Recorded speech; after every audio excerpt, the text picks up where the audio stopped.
Domestic violence is a crime, but you may be shocked to find out it isn't actually called that on the books. Down in Annapolis, there is a bill to change that, and tonight ABC 2 News' Brian Kubler joins us now to explain how. Brian?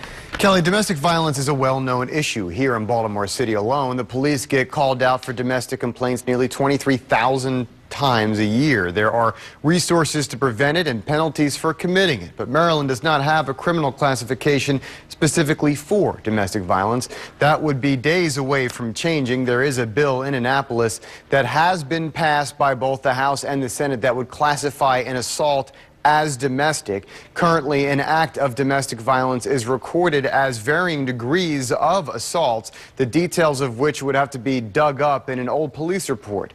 What this bill does is spell out that an assault was committed as domestic violence, so judges, police officers, and others can plainly see the severity or frequency of the crime of a specific suspect.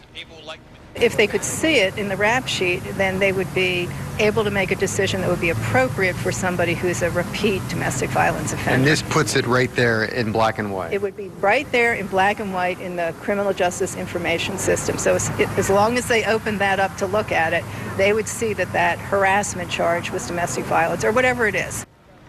Dorothy Lenig with the House of Ruth has been babysitting this bill for most of the session. She says the House and Senate are working out the differences between each version, but is ultimately optimistic it will pass by the end of the session come Monday evening.